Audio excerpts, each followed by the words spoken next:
Bismillahirrahmanirrahim. Assalamualaikum warahmatullahi wabarakatuh dan salam sejahtera. Selamat datang ke forum kita yang bertajuk Konsep Anak Susuan Menurut Perspektif Islam. Saya, Afif bin Firdaus, akan menjadi moderator forum ini dan bersama saya adalah 5 orang ahli panel yang berilmu dan berpengalaman. Mari kita mulakan dengan perkenalan diri dari ahli panel kita yang terdiri daripada pakar dalam bidang masing-masing. Bersama kita ahli panel yang pertama, Ahmad Nakiuddin bin Muhammad Yazid, pakar penyelidik Pusat Kajian Islam.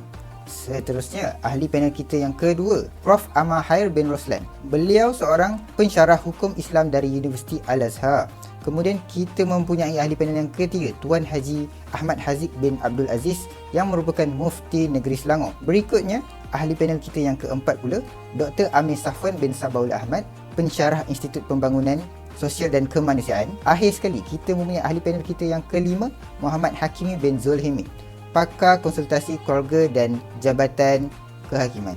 Dengan ini, kita telah memperkenalkan semua ahli panel kita yang akan membantu kita memahami lebih mendalam tentang konsep anak susuan menurut perspektif Islam. Tanpa kita membuang masa lagi, saya akan memulakan sesi forum kita dengan soalan pertama saya kepada Dr. Ahmad Nakiuddin. Bolehkah anda memberikan pengenalan yang menarik tentang konsep anak susuan dalam Islam dan menyampaikan contoh-contoh sejarah awal Islam yang berkaitan dengan praktik anak susuan? Assalamualaikum warahmatullahi taala wabarakatuh. Alhamdulillah, segala puji bagi Allah Subhanahu wa taala. Selawat dan salam kepada junjungan besar Nabi Muhammad sallallahu alaihi wasallam. Terima kasih tuan moderator, hadirin hadirat yang dirahmati Allah sekalian.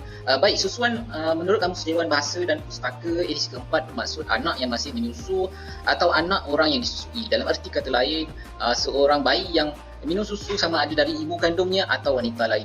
Perempuan yang menyusukan anak digelar ar-murdi'ah, anak yang disusui pula digelar ar-radai'. Seterusnya menurut syarak pula, pengertian al-rada' yakni penyusuan menurut al-mawsu'ah al-fiqhiyah al-quwatiyah ialah perbuatan mengalirkan susu bagi seorang perempuan ke dalam perut seorang bayi dengan syarat-syarat yang tertentu.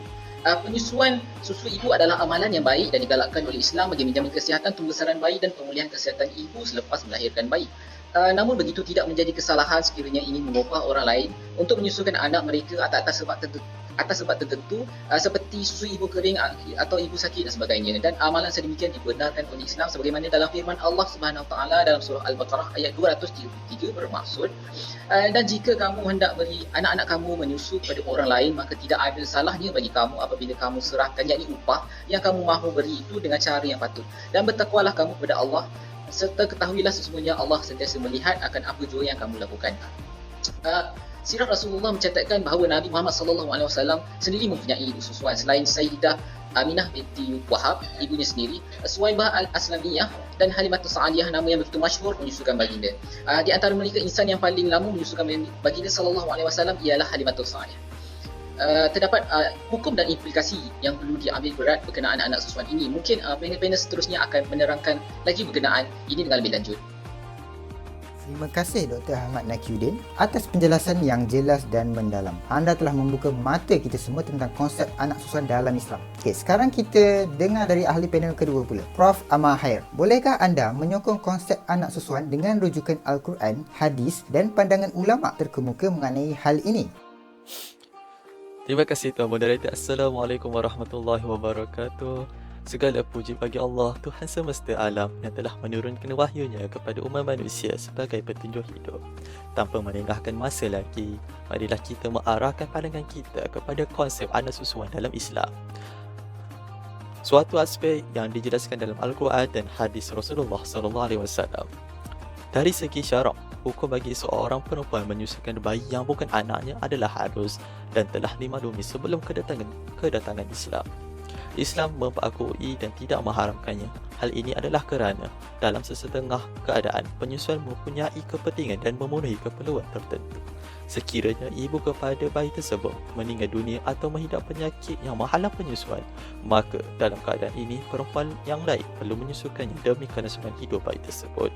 Dalam firman Allah Subhanahu Wa Taala dalam surah At-Talaq ayat ke-6 yang bermaksud, dan sebaliknya, jika kamu mengalami kesulitan, maka bolehlah perempuan lain menyusukannya. Begitu juga firman Allah Subhanahu Wa Taala dalam surah Al-Baqarah ayat 233 yang bermaksud, dan jika kamu hendak beri anak-anak kamu menyusu kepada orang lain, maka tidak ada salahnya bagi kamu.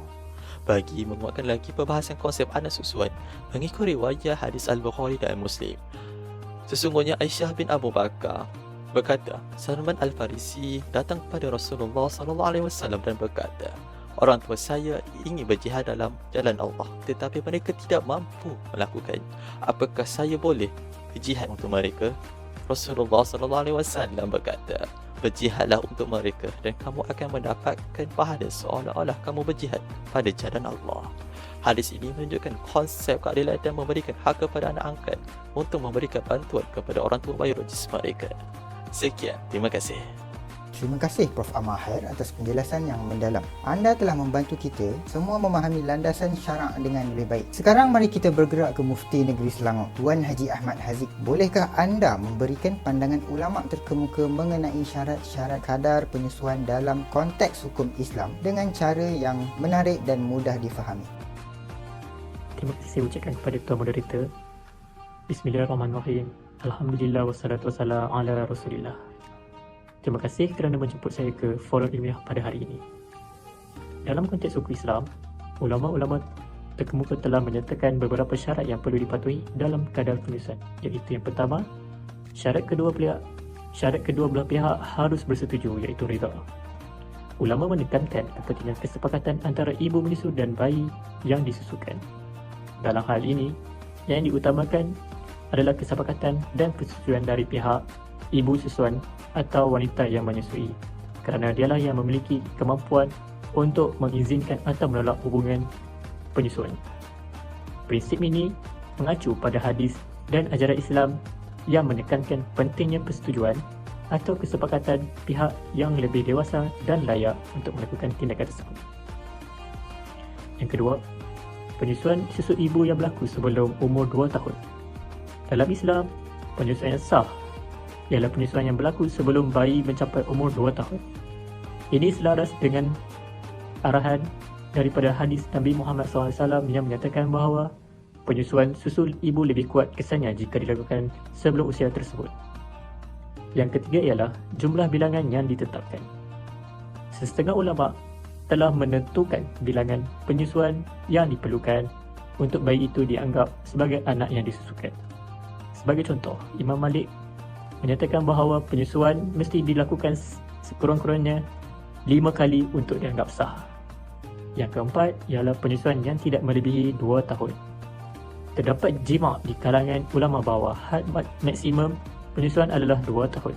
Setelah itu, ikatan susuan diputuskan secara hukum dan hubungan seperti pertalian darah tidak terbentuk. Dalam merumuskan pandangan ini, perlu diingatkan bahawa terdapat perbezaan pendapat di antara pelbagai mazhab tentang perkara ini. Oleh itu, sentiasa penting untuk mendekati ilmu hukum Islam dengan sikap terbuka dan mendalam. Terima kasih.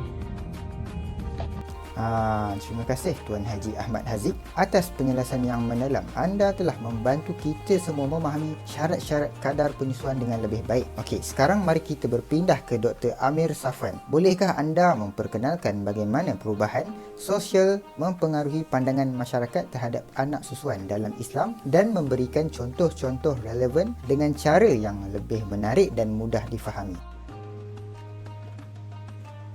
Terima kasih moderator. Assalamualaikum, nama saya Amir Safwan bin Sabu Ahmad. Hari ini saya akan menerangkan pengaruh perubahan sosial terhadap pandangan masyarakat Islam terhadap anak susuan. Perubahan sosial merupakan satu fenomena yang tidak dapat dielakkan dalam masyarakat. Dalam konteks Islam, perubahan ini seringkali membawa kepada pemahaman baru dan pendekatan yang berbeza terhadap isu-isu tradisional, termasuklah dalam hal pengasuhan anak susuan. Islam memberikan penekanan besar pada hak dan tanggungjawab dalam menjaga anak susuan. Rasulullah SAW sendiri adalah contoh terbaik sebagai anak susuan.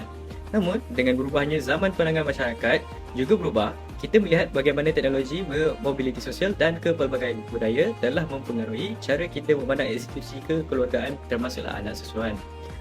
Contohnya, dalam masyarakat tradisional, anak susuan dianggap sebagai sebahagian dari keluarga dan hubungan kekeluargaan dibina atas dasar kasih sayang. Namun, dalam masyarakat moden, kita melihat isu-isu seperti hak penjagaan dan status legal menjadi lebih dominan.